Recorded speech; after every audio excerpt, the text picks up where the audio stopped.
Asesinados e incinerados. Es la verdad histórica en el caso Ayotzinapa, asegura la PGR. Estos y muchos otros elementos aportados durante la investigación permitieron realizar un análisis lógico-causal y llegaron, sin lugar a dudas, a concluir que los estudiantes normalistas fueron privados de la libertad, privados de la vida, incinerados y arrojados al río San Juan. Padres de desaparecidos piden no cerrar el caso. El presidente Enrique Peña Nieto llama a no quedar atrapados en el caso Iguala. Este momento en la historia de México de pena, de tragedia y de dolor no puede dejarnos atrapados. No podemos quedarnos ahí. Tenemos que asumirnos en el derrotero de seguir caminando para asegurar que México tenga un mejor porvenir. Tenemos que avanzar con mayor optimismo.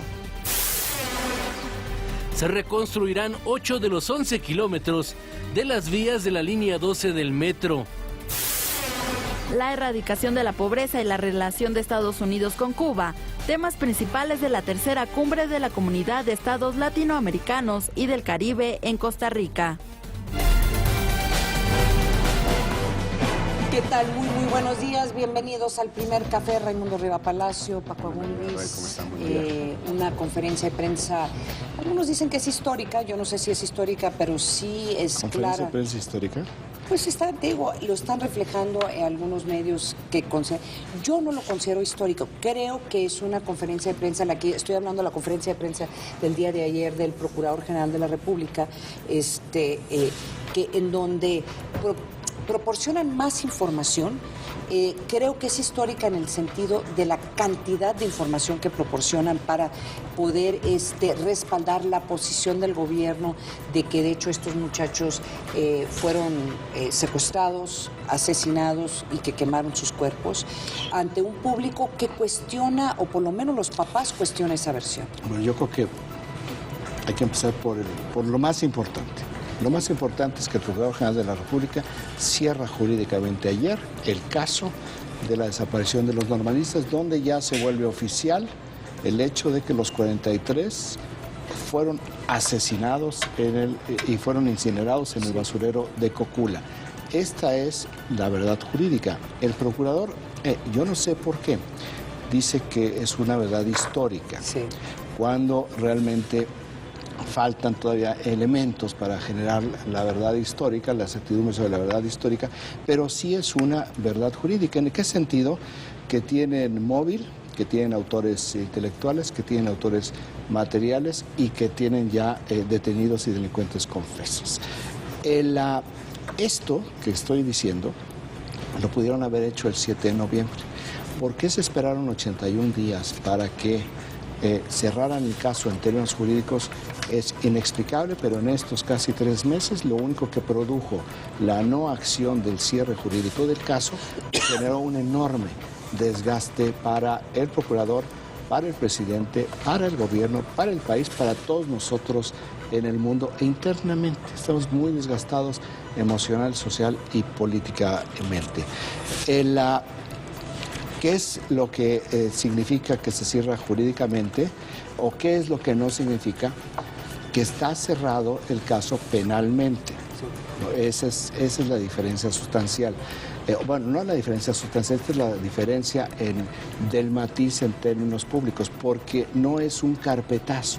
Es un cierre jurídico para que pueda iniciar el proceso. Porque no están todos los implicados, dicho por el propio. Y porque además, en la medida en que siguen deteniendo personas, siguen aportando elementos de información y inclusive pudiera darse el caso que se abrieran otras líneas de investigación. En este momento ya lo dijo el jefe de la Agencia de Investigación Criminal, Tomás Herón, desde la semana pasada ya no había más líneas de investigación.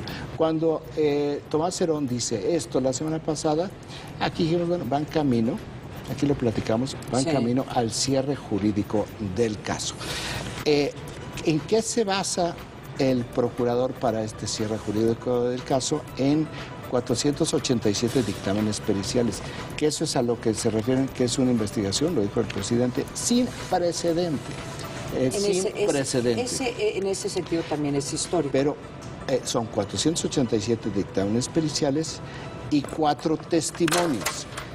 Esto es muy importante, porque con esta información, con esta base, la Procuraduría General de la República va a tener que convencer a un juez de que esta información sí tiene un sustento para que pueda condenar a todos los implicados hasta este momento, que de acuerdo con Tomás Herón podrían alcanzar delitos, una pena individual hasta por 140 años de cárcel.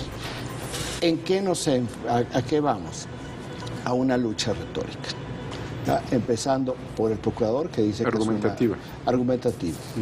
Que es una argumentativa, que pues es la verdad histórica, es la verdad legal, es la verdad jurídica, no se puede decir que es la verdad histórica, y los padres de familia, los familiares de los normalistas pues asesinados, lo que dicen es: nosotros no creemos la versión, sí, y no es suficiente lo que nos están diciendo.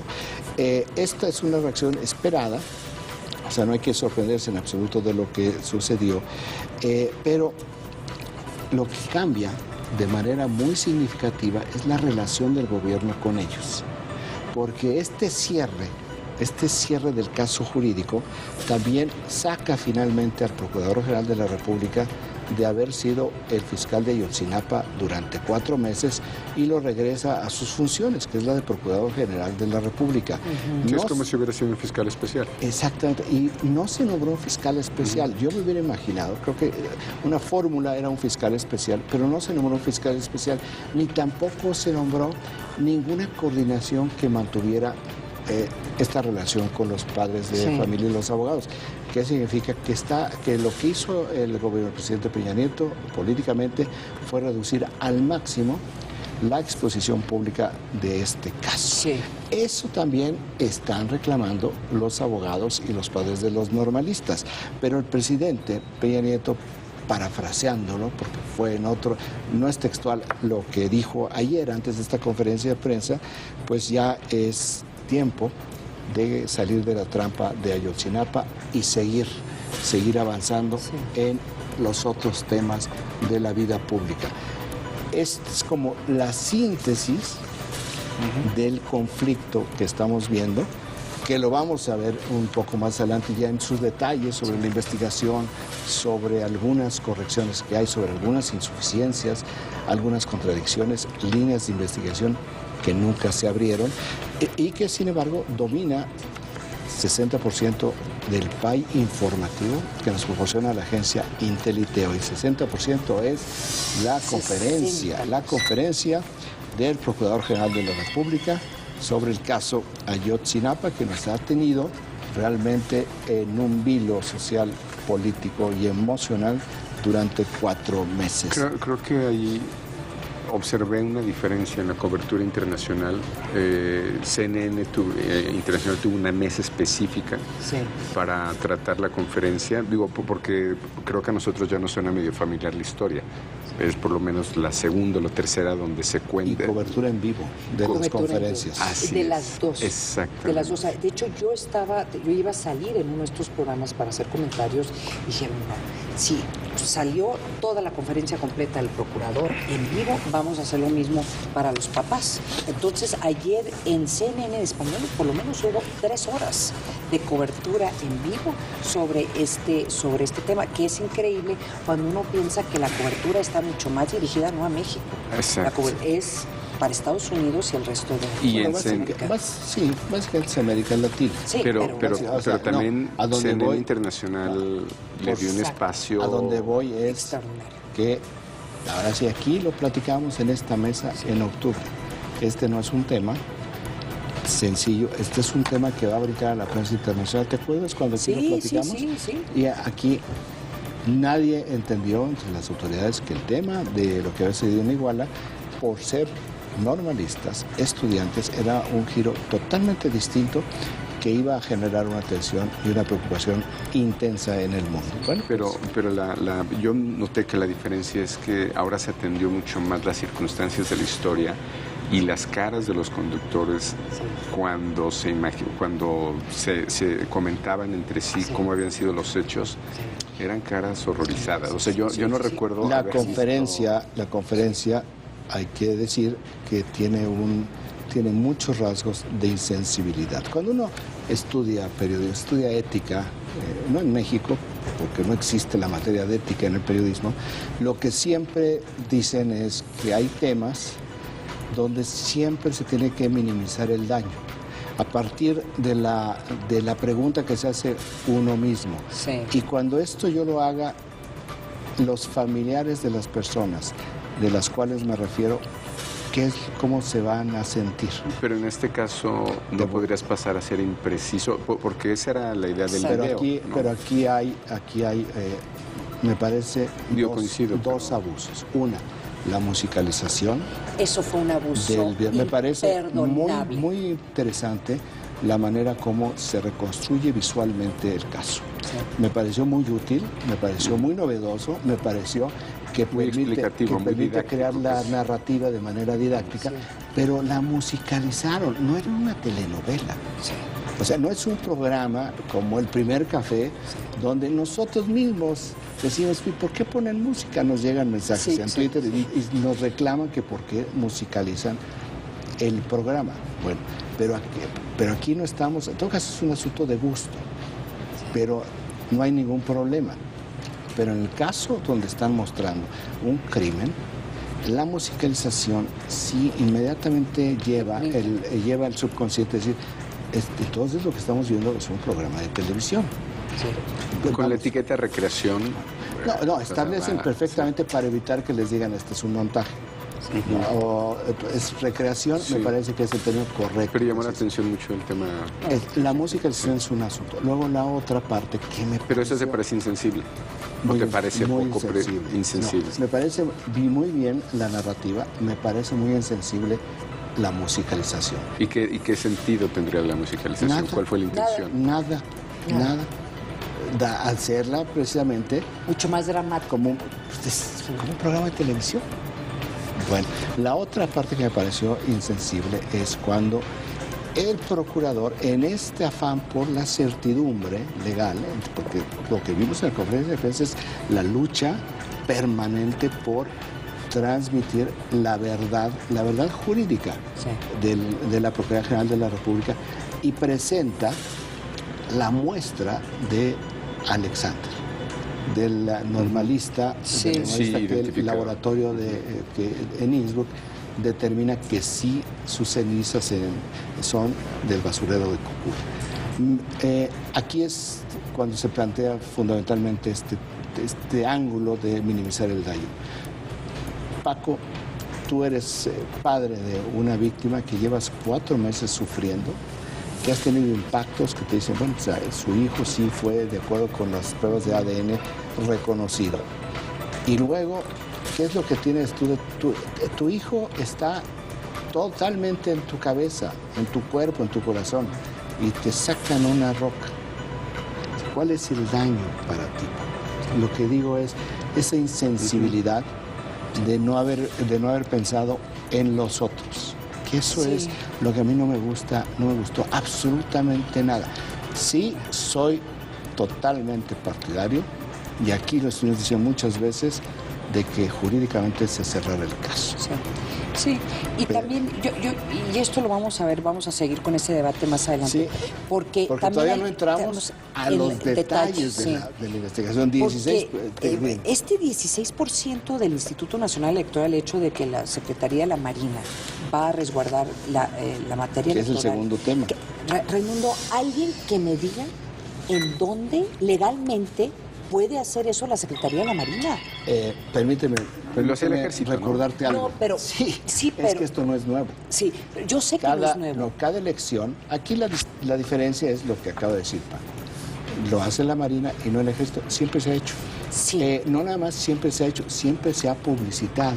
Sí. No es secreto. Pero eso no deja de ser potencialmente ilegal. O sea, de veras, hay un cuestionamiento de que si jurídicamente la Marina puede hacer esto. O sea, pueden resguardar cosas que tienen que estar vinculado a temas de seguridad nacional.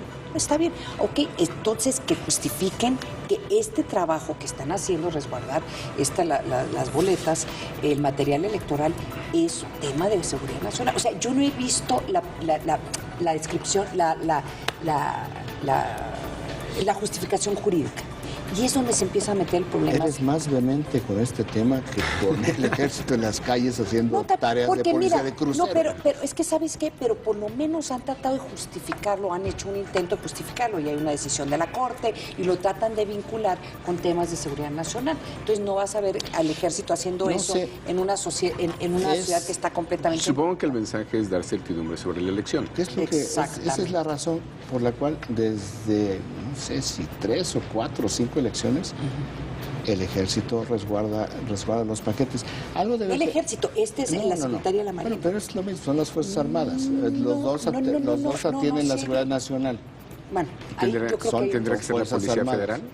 Debería de ser la Policía Federal. A donde voy es, yo creo que debe haber un sustento jurídico para que en todas estas elecciones nadie en la oposición, en elecciones polarizadas, hayan jamás cuestionado la legalidad, supongo. Yo creo que sí es un tema de seguridad nacional las elecciones. Yo creo que sí. Yo supongo que sí, pero supongo que tiene un sustento legal. Porque si no, hemos tenido tantos debates polarizados, enconados, por tantos temas, algunos de los cuales decimos, y este tema como que, ¿por qué? Que esto, que sería sumamente interesante, te voy a decir dónde va a venir el riesgo. Te voy a decir dónde viene el riesgo. Cuando haya una balacera. Porque el tema aquí es que se lo están dando a la Secretaría de la Marina y no al Ejército, que es otro debate también que me parece muy interesante. ¿Por qué la Secretaría de la Marina y no el Ejército? Bueno, sí, es una discusión política. Y política, que también creo que debería haber sido el Ejército. Si en todo instante lo debería haber sido la Policía Federal. Pero bueno, aquí el tema es cuando haya una balacera, muertos, que incrementa grandemente este potencial, cuando vemos lo que está pasando en Guerrero y Michoacán y las amenazas de que hay. Entonces ahí sí va a haber cuestionamientos, a ver, ¿por qué está la Marina haciendo esto? Es ahí donde, cuando las cosas salen mal, es cuando va a haber el cuestionamiento. Es un poco una pregunta retórica. ¿Sí? A ver. Eso no lo sabemos. Ahora, también te diría, pues, el mismo riesgo ha habido en todas las elecciones. Pero el mensaje es distinto. La razón principal es dar certidumbre, que los paquetes electorales sellados, como salen, llegan a los órganos electorales en su distribución. Las Fuerzas Armadas mexicanas siempre han cuidado los comicios. La Marina, el hecho de que sea la Marina podría tener que ver con controversias recientes del Ejército. Se tiene más, o sea, ese es el mensaje que está enviando, que también es otro que no tiene nada que ver con la parte. Se está enviando un mensaje que confiamos más en la Marina que en el Ejército. Yo, por ejemplo, particularmente en Guerrero. Yo, por ejemplo, pensaría, bueno, el Ejército está tan movilizado por todo el país que lo que están haciendo uso es de una arma que no está tan movilizada. Están más movilizados. Es que son mucho menos. Bueno, por eso son mucho menos. Sigo sin entender mucho tu argumentación porque no es algo nuevo. La Marina sí. La Marina sí, pero lo veo yo bajo el tamiz de Fuerzas Armadas. Si entramos en una discusión política, entonces puede ser ya interesante. El solo hecho de que hay una gran diferencia entre la Secretaría de la Marina y Defensa. Tanta diferencia que son dos diferentes armas. Por eso. Lo que no es la Fuerza Aérea que está incorporada en el Ejército, ¿verdad? No, hay una gran diferencia. ¿Quién sabe por qué le dedicamos 8 minutos a este tema? Es un tema muy importante. No, sí, te digo. No, lo que digo es que, y seguimos hablando. Vámonos a otro. Por favor, Ana María, déjanos avanzar a la mitad del país. 9% no te de los quedes atrapada. Se quedó atrapada en este tema. 9% de los impactos fue ayer el Consejo Coordinador Empresarial lanza el Código Anticorrupción. Es muy interesante lo que plantea, que tiene que ver con transparencia, particularmente en obra pública. Licitaciones, y que tiene que ver también con los asuntos relacionados de conflictos de interés y de la ética en el servicio público. Y doblemente interesante porque en una semana el Consejo Coordinador Empresarial ha tocado los dos grandes temas pendientes. Y de manera distinta, ¿no? El desplegado. Seguridad y justicia. Seguridad y justicia. Y transparencia, corrupción e impunidad.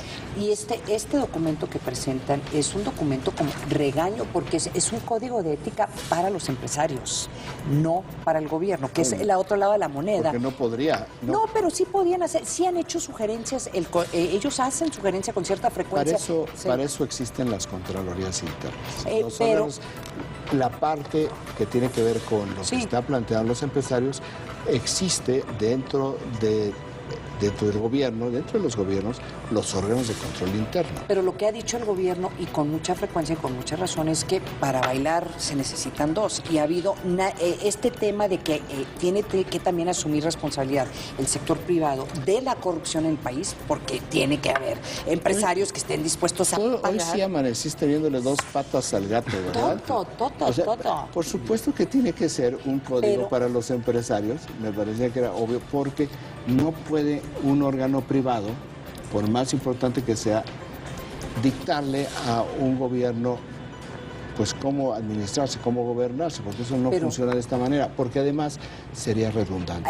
Para eso existen los órganos de control. Esa obviedad que tú señalas, que también yo creo que es obvio para todos, es por eso que hace casi histórica esta conferencia de prensa, porque no había habido una conferencia en donde se juntan. Conferencia de prensa? La que hubo ayer, la presentación que hubo, no fue conferencia de prensa, la presentación de ayer. Ya no sé cuál conferencia de prensa, como dices que las dos son históricas, tú estás influido por el procurador que vio esto de manera histórica. No, la presentación que hubo ayer de los empresarios sí es histórico, porque en general la queja de los empresarios había sido contra el gobierno. Nunca se había presentado un código de ética con el respaldo de todas las cámaras y asumiendo también la responsabilidad del empresariado. Para bailar tango se necesitan dos, ¿verdad?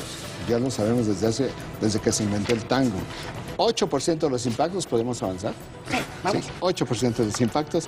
Avanza el indicador global de la actividad económica. Esto es como el Producto Interno Bruto mensual. Esto lo da el INEGI y ve un avance del 2.04%. Es un dato optimista. Dicen los especialistas que esto no era lo esperado, pero sí es un avance. Entonces, bueno, cuando menos es un pequeño dato que habla de un principio de recuperación económica en un año muy difícil por el petróleo.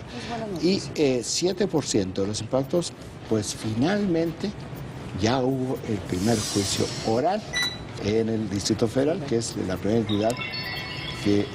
No es la primera. No, es la entidad que arrancó hace ya como 10 días los juicios orales y que pues estuvieron los jueces esperando a ver si les caía uno, pues ya cayó. Eso es 7% de los impactos. Que no esté en el PAI y me sorprende es la portada del Financiero como nota principal y como nota secundaria en el Universal. Recortan gasto por caída del petróleo. Me sorprende que no esté en el PAI. Esto es muy importante porque esto tiene que ver con la reunión que se dio en Los Pinos el lunes en la noche de gabinete, una reunión de gabinete donde ya se oficializó por parte del propio presidente que iba a haber un ajuste en el gasto público. La semana pasada el secretario de Hacienda, Luis Vega, anticipó que iban a ir por el recorte en el gasto para dos cosas. Primero, no recurrir al déficit fiscal que está contemplado en el presupuesto para mantener la disciplina fiscal, que esto me parece que es una señal para el sector empresarial mexicano y para los mercados internacionales, mantener la disciplina fiscal. La otra, porque ya no tenían ningún margen y también había un compromiso de no subir impuestos. Entonces, estas dos posibilidades adicionales que tenían al gasto se eliminan y se van hacia el gasto. Lo que están ya señalando algunos funcionarios es que va a ser el gasto más grande en la historia del país.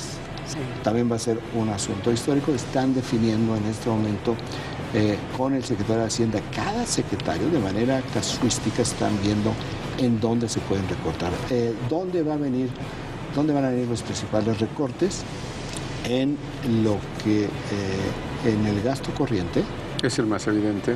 Y sí, aunque, pero no, el gasto corriente no significa, aunque no necesariamente vaya a ser así, que no vaya a nóminas. Entonces, lo primero que vuela en el gasto corriente es viáticos, es toda la infraestructura de apoyo del staff, de los funcionarios, gastos de comunicación social, de difusión, de promoción, de propaganda. Pero es la primera vez que se reconoce infraestructura, ¿no? Y la otra es de infraestructura. Entonces, pero creo que no se había hablado hasta ahora de infraestructura. No. La parte de infraestructura es obras que estén previstas que o se van a cancelar o se van a posponer o se van a ampliar los plazos de la entrega. Me imagino, por ejemplo, y estoy simplemente especulando. El nuevo aeropuerto internacional de la Ciudad de México, si la primera parte se va a entregar en 8 años, pues me parece que como es algo vital para el desarrollo económico del país, esta es una obra que no van a cancelar, pero que sí podrían decir, vamos a, en lugar de que se entregue en 8 años, que se entregue en 12 la primera parte o en 16. De hecho, ya hubo un anuncio de que sí se recortó el dinero que se invertiría, por ejemplo, este año, que es un poco para el inicio al recortarse no significa que no se hace. No, es lo que digo. Todos estos detalles los están viendo estos días. Porque lo que sí les podemos adelantar es que el presidente quiere anunciar esto la próxima semana. En la nota del Universal, porque creo que es muy rescatable, porque hace un buen resumen de las diferentes posiciones de Raúl Feliz en el CIDE, Aníbal Gutiérrez en el ITAM, y hay dos posiciones que coinciden y me llaman la atención porque son muy específicas, la de Luis Fonserrada y la de Juan Pardinas, que dicen que el recorte tendrá que ser entre... Nuestros analistas continúan con el debate. Vamos a un corte y regresamos a El Primer Café.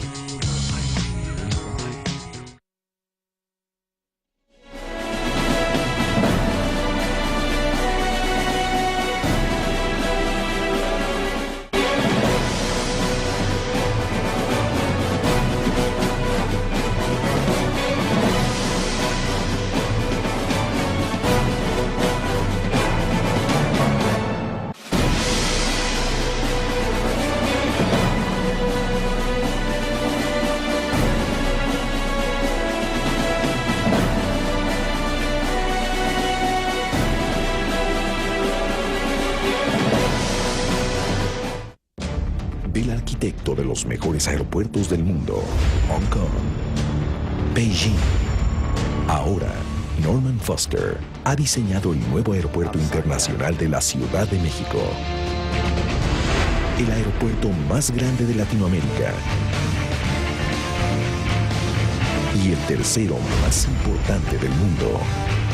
Despegamos hacia un nuevo destino. Mover a México. Gobierno de la República. Pasan los años y la historia se repite. Pero no, lo que se repite son los errores. En cambio hay cosas que no solo se repiten, siguen siendo lo mismo. Nos dicen que la economía va mejor. Pero a ti, ¿por qué no te alcanza? También nos dicen que la seguridad es un hecho. Pero ¿por qué nos faltan 22,000? En el PRD somos muy conscientes de lo que no funciona en México. Por eso desde hoy queremos ser tu voz. ¿Amarillo o azul? Turquesa. ¿Fresa o pandrosa? Turquesa. ¿Dark o ponqueto? Turquesa. ¿Hipster o emo? Turquesa. ¿Madre o trabajadora? Chipali. Déjame adivinar, tú también eres turquesa. A huevo. Nueva Alianza, ¿eres turquesa? Me queda claro que con estos no avanzamos. Cada vez estamos peor. Los que tienen el poder de cambiarlo no lo hacen. El dinero no alcanza. Y en todos lados hay más delincuencia. Ya no podemos seguir así. Lo justo sería tener un salario digno y que a los corruptos los metan a la cárcel. Cambiemos el rumbo con nuevas ideas. Que nadie nos diga que no se puede. Claro que podemos. ¿A poco no? Partido Acción Nacional. Gracias a tu ayuda, este 2014, unidos, hicimos más. Este año, Movimiento Azteca y Nacional Monte de Piedad ayudaron a la Cruz Roja Mexicana para adquirir 80 nuevas ambulancias. Este resultado es el esfuerzo de tu solidaridad. Hoy queremos darte las gracias. Movimiento Azteca y Nacional Monte de Piedad. Primeras emisiones de televisión en México. El hombre llegó a la luna. La internet se vuelve un medio masivo. Hacen boom los reproductores de música. Regresa el PRI a la presidencia. Hemos vivido 7 décadas de grandes cambios y avances, pero los contenidos de nuestra televisión siguen siendo los mismos. Dicen que la televisión en México va a cambiar. Vamos a ver si es cierto. Situación actual de la televisión en México. Alta definición, sábado 20 horas, Proyecto 40.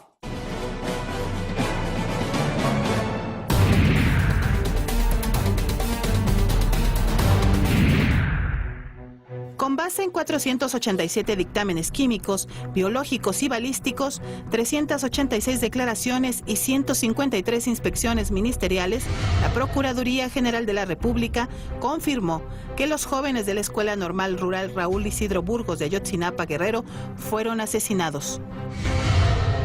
Estos y muchos otros elementos aportados durante la investigación permitieron realizar un análisis lógico-causal y llegar, sin lugar a dudas, a concluir que los estudiantes normalistas fueron privados de la libertad, privados de la vida, incinerados y arrojados al río San Juan en ese orden. El director de la Agencia de Investigación Criminal, Tomás Herón, dijo que los jóvenes fueron señalados como integrantes del grupo Los Rojos, antagónicos de otra banda criminal, la de los Guerreros Unidos, y por ello fueron atacados. Esta maquinaria delictiva, los primeros participantes no conocieron nunca el destino final de las víctimas.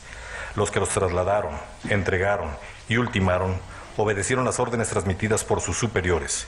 Por esa razón, podemos asegurar que hubo autores materiales, pero también autores intelectuales. Uno de esos autores intelectuales es Felipe Rodríguez Salgado, alias El Terco o El Cepillo, detenido el 5 de enero pasado y quien fungía como jefe de sicarios de Guerreros Unidos. Esta detención ha sido clave dentro de la investigación, no solamente por todos los testimonios. Lo señalan como quien dirigió la operación, conduciendo a las víctimas hasta el basurero, interrogándolas y dando la orden de ejecutarlas e incinerarlas. Este hombre, que ya confesó su participación en los hechos, podría recibir una pena de 140 años de prisión por los delitos de delincuencia organizada y secuestro agravado. A la fecha, hay 99 detenidos. Se ha realizado una labor apegada a derecho, conservando siempre un respeto a los derechos humanos de los detenidos y de las víctimas, apegados al debido proceso, y las conclusiones se han bajado en los resultados científicos. Jesús Murillo Caram enfatizó que ahora se procederá a la consignación de los responsables con toda la fuerza del Estado. La investigación se tiene que cerrar porque hay que castigar a los culpables. Es decir, cerrar la investigación tal vez no es la palabra adecuada. Mientras no tenga yo detenidos a todos los culpables, no puedo cerrarla. Es decir, no es la palabra adecuada. Pero si usted me pregunta, ¿los elementos que tiene la averiguación son suficientes para determinar que ahí los mataron y los incineraron? Yo le diría sí.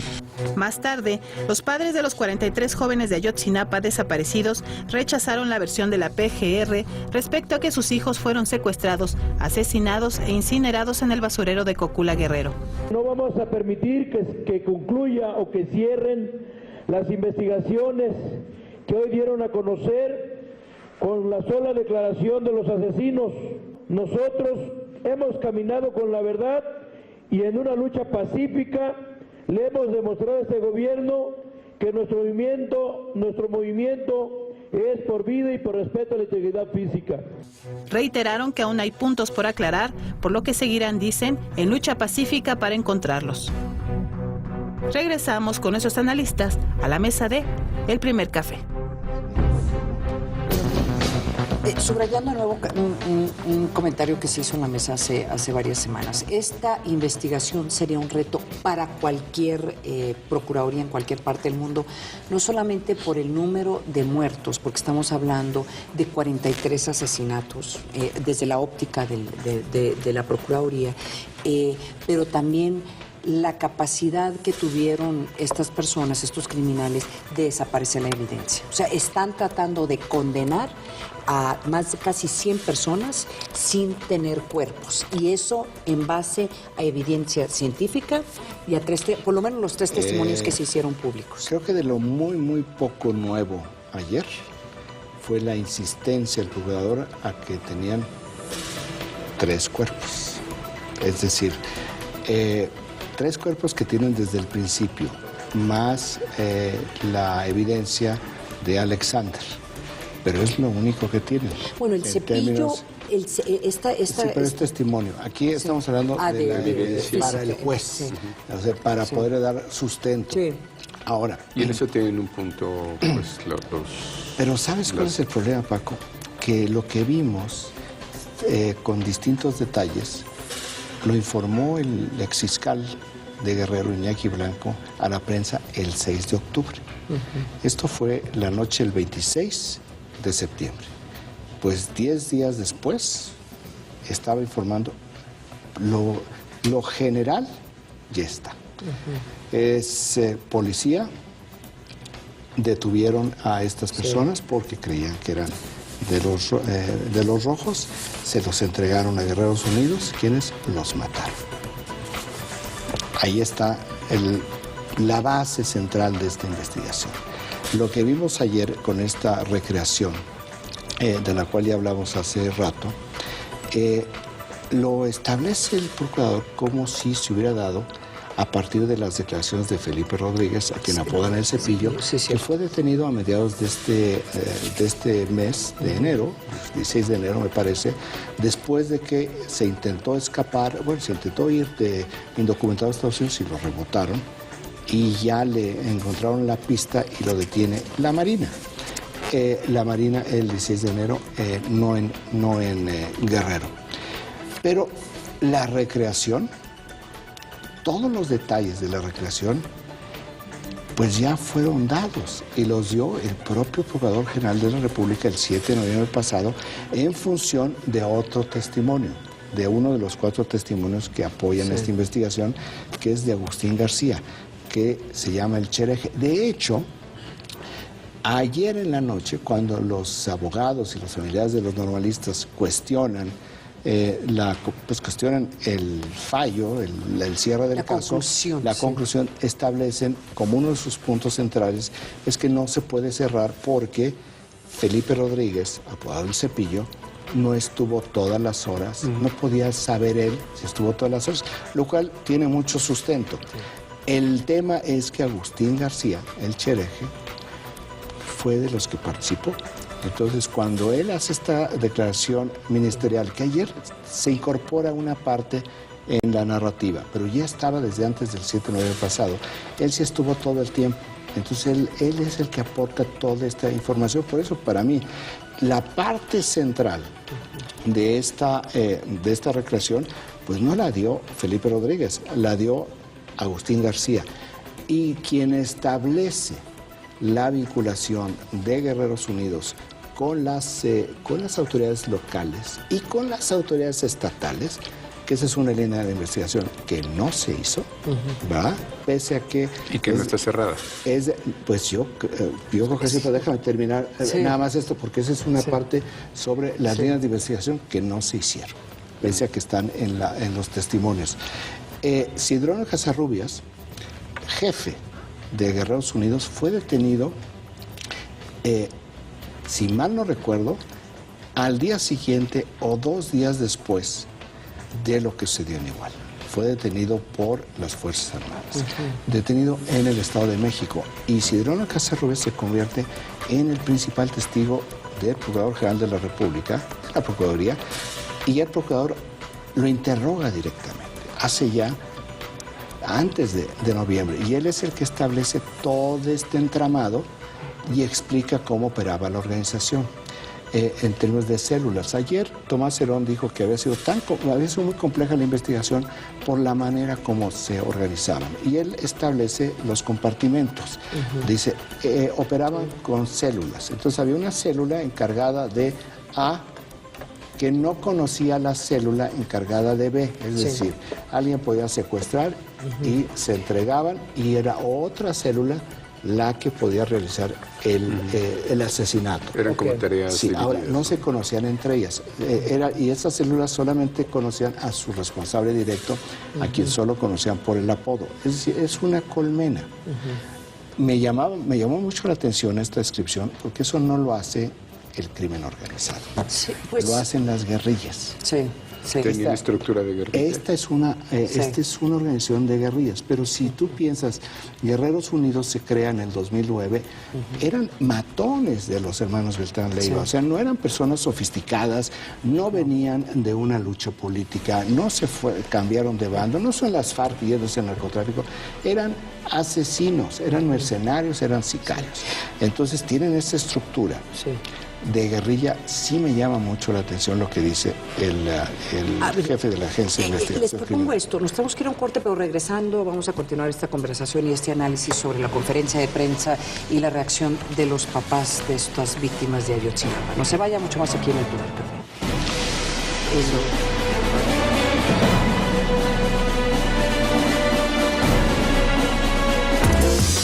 Plantel Azteca abre sus puertas para los alumnos de primeros de secundaria que busquen una educación de excelencia.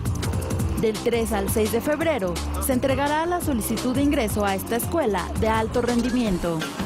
La cita es de las 9 de la mañana a las 5 de la tarde en las instalaciones de Plantel Azteca, ubicadas en Acueducto de Guadalupe, número 25, en la colonia Santa Isabel Tola, de la delegación Gustavo Amadero. Solo es necesaria una copia de la CURP del aspirante y un promedio mínimo de 9 obtenido en nivel primaria. No te pierdas la oportunidad de pertenecer a la institución que desde 1997 ofrece grandes oportunidades para los jóvenes. Este miércoles es hora de romper el cochinito y pasar con ellos un momento inolvidable. A los perros les encantan las aventuras, así que es bueno llevarlos de viaje para que puedan conocer personas y nuevas sensaciones. Pero, ¿qué pasa cuando el destino queda a kilómetros de distancia? Existe una aerolínea exclusiva para mascotas. No viajan en la bodega como si fueran equipaje. De hecho, hasta las atienden. ABC Canino, Fusión Salvaje, miércoles 19 horas, Proyecto 40. Me siento tranquila, protegida, porque voy a dejar a mis hijos protegidos. Con el seguro de vida para jefas de familia, han sido registradas 5.400.000 mujeres. Y gracias a eso, ahora más de 8.000 niñas, niños y jóvenes que lamentablemente perdieron a sus madres, tienen garantizada su educación hasta el nivel superior. Gracias al seguro, pues terminé la prepa y ahorita voy a hacer examen para entrar a la universidad. Mover a México, Secretaría de Desarrollo Social. Gobierno de la República. En un país donde el cambio ya comenzó. Mi amor, pasé mi examen y ya me gané la plaza. Claro, eres el mejor maestro del mundo. Y otras cosas buenas están por venir. Te mandé un correo. No tengo internet en mi casa, es muy caro. ¿No sabes? Ahora el internet va a ser mucho más barato. ¿Qué te parece llamar sin pagar la larga distancia nacional? Muy bien, para poder hablar diario. Pronto, muy pronto, vas a disfrutar más tu vida. Y todavía hay más. PRI.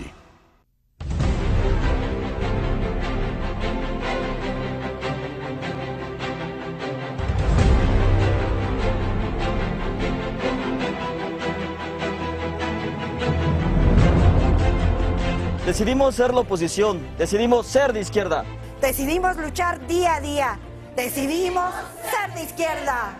Decidimos defenderte, decidimos ser de izquierda. PT, orgullosamente de izquierda. Me queda claro que con estos no avanzamos. Cada vez estamos peor. Los que tienen el poder de cambiarlo no lo hacen. El dinero no alcanza. Y en todos lados hay más delincuencia. Ya no podemos seguir así. Lo justo sería tener un salario digno y que a los corruptos los metan a la cárcel.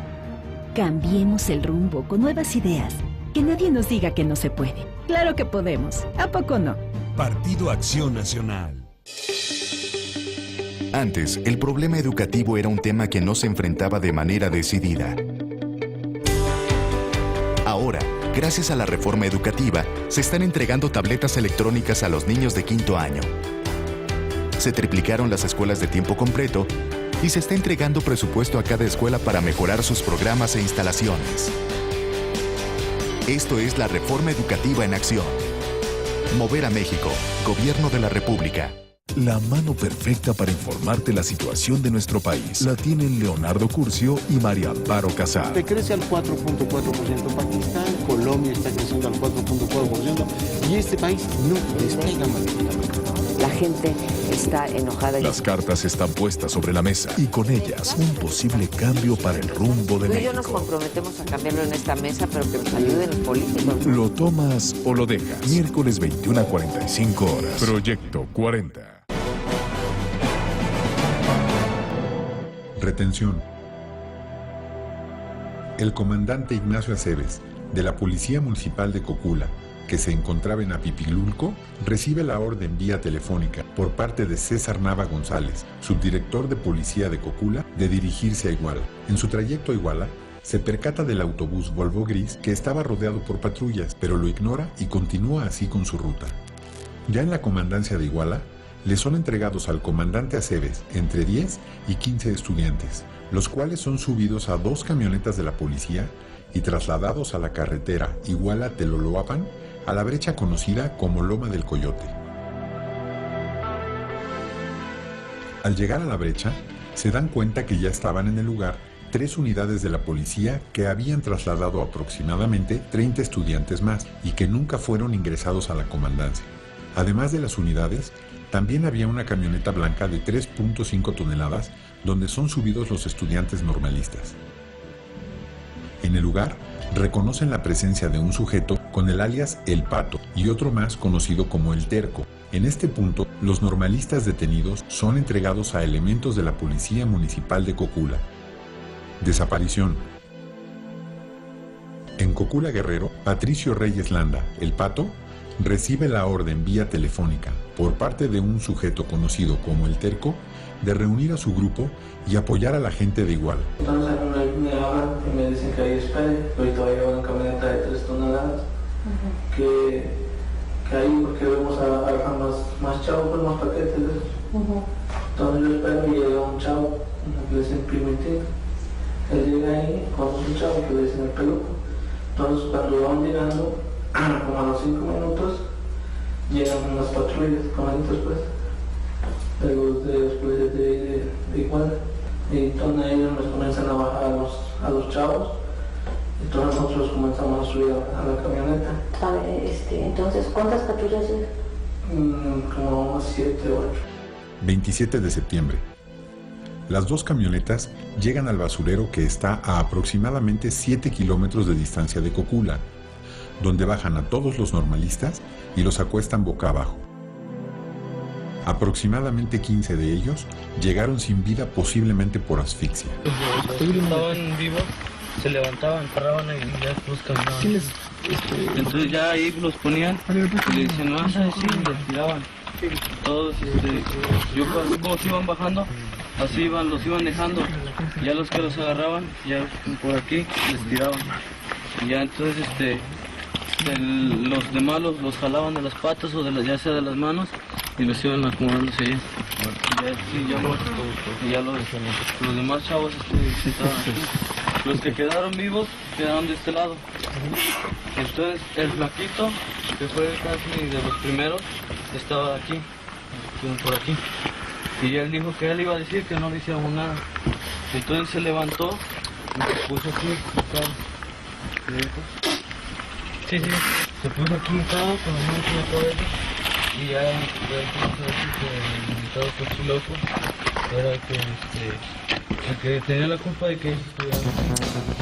Gracias por continuar con nosotros aquí en El Primer Café. Este es un fragmento del video que se presentó en la conferencia de prensa del día de ayer, en donde el procurador explica, ya da detalles de qué fue, desde la óptica de la Procuraduría General de la República, de qué fue lo que sucedió esa noche, el 26 de septiembre, en donde desaparecen los 43 muchachos de Ayotzinapa. Y también es un ejemplo de cómo se musicalizó este video que tú tanto criticaste al principio del programa, Raimundo. Critiqué la insensibilidad. Ahora, vámonos directamente a la litis. ¿Qué cosa cambia? Cambia el móvil. Sí. El móvil, de acuerdo con las autoridades federales, era porque que la orden la dio el exalcalde de Iguala, José Luis Abarca. Perdón, y en eso no hay ninguna advertencia respecto a la versión anterior. Claro. No hay nada. Simplemente se cambia y se... Y desaparece y no se explica el porqué, que son de las lagunas que se tienen que explicar y que tendrán que irse llenando poco a poco. Pero entonces, el móvil era que iban a interrumpir el informe de labores de María de los Ángeles Pineda Villa, la esposa del exalcalde, como presidenta del DIF de Iguala. Siempre existió la pregunta, que nunca la respondieron las autoridades, ¿por qué decían que iban a interrumpir este evento, que fue de 5 a 7 de la noche, cuando había sido el primer, cuando la primer balacera, porque hubo dos, la primera balacera fue a las 9 de la noche. Entonces, ¿a qué horas llegaron? ¿A qué horas habían llegado los estudiantes normalistas? Decían, en la noche. No tenía sentido. Bueno, ahora vemos que no. Cuando señalan al cochiloco, es Bernardo Flores, que no es de primer ingreso. Bernardo Flores, la normal de Ayotzinapa tiene un comité de lucha, digamos, un comité de lucha, un comité político de estudiantes, que son los que determinan cuándo van a ir a votar, dónde van a ir a votar, y suben a los de primer ingreso, que simplemente les decían, súbanse, y los llevan, les dicen, de acuerdo con los sobrevivientes, que van a Chilpancingo. Pero el cochiloco decide, nos vamos para otro lado, nos vamos para Iguala. Hay que decir que este cambio de señales no es algo inusual. O sea, que esto ya se había dado. Este procedimiento de que no vamos para acá, vamos para allá, es algo que sí se hacía de manera, digamos, no era algo irregular. Pero es algo estratégico, supongo. Van a Iguala, por eso nadie sabe por qué van a Iguala, salvo que van a votar, y llegan a la 1 de la tarde. Eso es lo que dice la Procuraduría. Ahí toman autobuses, van a la estación de autobuses, ahí salen los pasajeros que iban en uno de estos autobuses, toman otros autobuses, salen de la estación, 2 de la tarde más o menos, se enfrentan con la policía. Primer enfrentamiento con la policía, no como nada. 7 horas antes. Bueno, como eran mayoría, la policía simplemente se repliega. Siguen, van a votar. Y hay 3 o 4 horas donde no se sabe, porque es una laguna de información, no aclara la autoridad, qué es lo que hicieron los normalistas. Sí.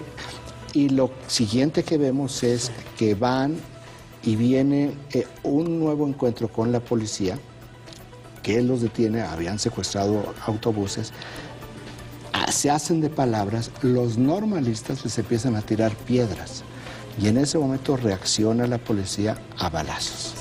Que ahí es donde se descompone todo. 9 de la noche, la policía sale, andan buscando autobuses, confunden el autobús de los avispones, del equipo de fútbol de Chilpancingo. Ya conocemos que ahí murieron 2 personas, un futbolista y un pasajero en un taxi. Ahora,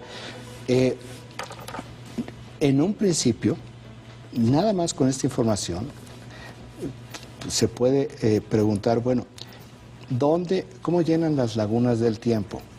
¿Qué es lo que hicieron en las horas donde terminaron de votear y que fueron interceptados por la policía? Si iban a votear, ¿qué era lo que decían? Pues efectivamente votearon. Y luego, ¿qué es lo que hicieron? Porque estas preguntas, que para algunos les pueden parecer quisquillosas, tienen que ser respondidas en una investigación.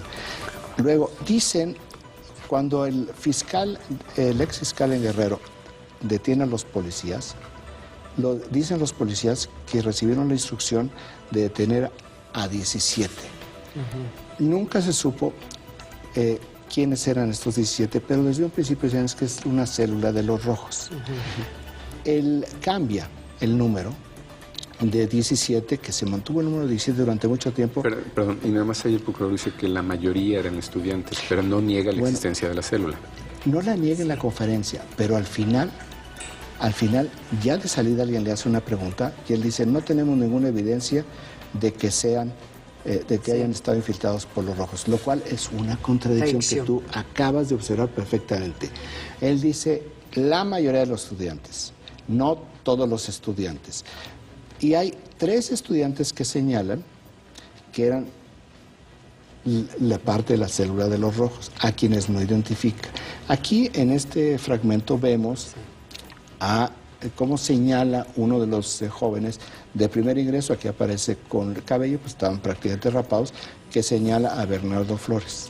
En base al testimonio que dio sí. Ahora, lo que no se habló en ningún momento en la conferencia es sobre este chico Julio Mondragón, que le apodaban el Chilango. ¿Y no es porque la línea de investigación es distinta? ¿Porque en algún punto se paró? Ahí vamos en este punto, Paco, porque es muy importante lo que acabas de decir. Julio Mondragón fue desollado. Modus operandi, ¿por qué desollas a una persona? Es un ejemplo de escarmiento, generan terror.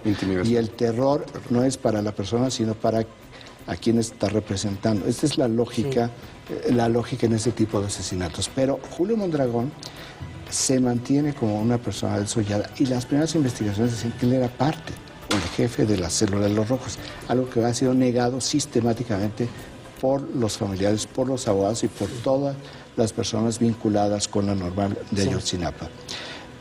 Hace 2 semanas el Procurador General de la República se reunió con los familiares de las víctimas y por petición de los abogados se pidió que el caso de Julio Mondragón fuera investigado aparte, por homicidio, pero aparte.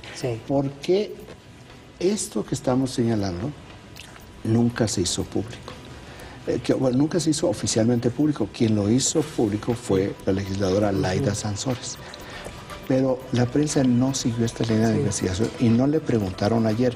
Anoche, cuando dan la conferencia a los padres de familia, vuelven a mencionar el caso de Julio Mondragón, pero no lo mencionó el procurador. ¿Por qué? Es gran pregunta que está sin respuesta. ¿Por qué el caso de Julio Mondragón fue solicitado por los padres y los abogados que se investigara aparte? ¿Por qué no está integrado en la investigación general? ¿Quién es Julio Mondragón? No tenemos esa respuesta. Y nos vamos a una cuestión con esto termino, porque podemos seguir esto por horas, sobre las líneas de investigación. El procurador... Es que no están cerradas. El procurador... Exploradas. Bueno, pero hay canceladas. Hay que no se abrieron nunca. El procurador cree... Todo lo que vimos está sustentado en 4 testimonios. Y yo decía que el de Sidronio Covarrubias es el más importante. Los testimonios sirven para hacer todo el cierre del caso. Pero esos testimonios también debían haber abierto 2 líneas de investigación que nunca se abrieron. Una es sobre la infiltración de la banda criminal de los Rojos en la Normal de Ayotzinapa y el deslinde de responsabilidades. Un gran deslinde de responsabilidad que no se sabe qué ha pasado es porque nunca se llamó a declarar al director de la Normal de Ayotzinapa y porque que se menciona de manera tangencial. Pero no lo mandan a investigar porque nunca se mandó investigar al abogado de la Normal de Ayotzinapa, que está vinculado a grupos sociales que están respaldando a otros grupos antisistémicos. Y la otra es por qué. Si Sidronio Covarrubias establece hasta dónde llegaban las responsabilidades y la protección de autoridades locales y estatales en Guerrero, la investigación sobre la parte política se quedó en Iguala y no se fue a Chilpancingo o a Acapulco. Esta es, me parece, son 2 de las grandes omisiones de la investigación. Bueno, hay otra omisión y este es mi, yo diría, crítica, una de las críticas que quisiera subrayar de esta conferencia de prensa, es el comentario que hace el procurador al final cuando le preguntan ¿y el ejército qué? Y entra y se descompone literalmente el procurador y dice, no hay ninguna evidencia que el ejército haya participado en eso. Y eso lo retomaron los familiares. Tampoco llamaron a declarar al coronel José Rodríguez, responsable del Batallón 27 de Infantería, que está a 300 metros de donde se dieron todos los sucesos. Y eso va a debilitar muchísimo la posición del gobierno, no solamente porque no cuestionaron al general, al comandante, sino esas declaraciones del procurador. Con eso se nos acabó el tiempo. Los vemos de nuevo aquí mañana, aquí en el Primer Café a las 7 de la mañana. Hasta luego. Ese yo creo que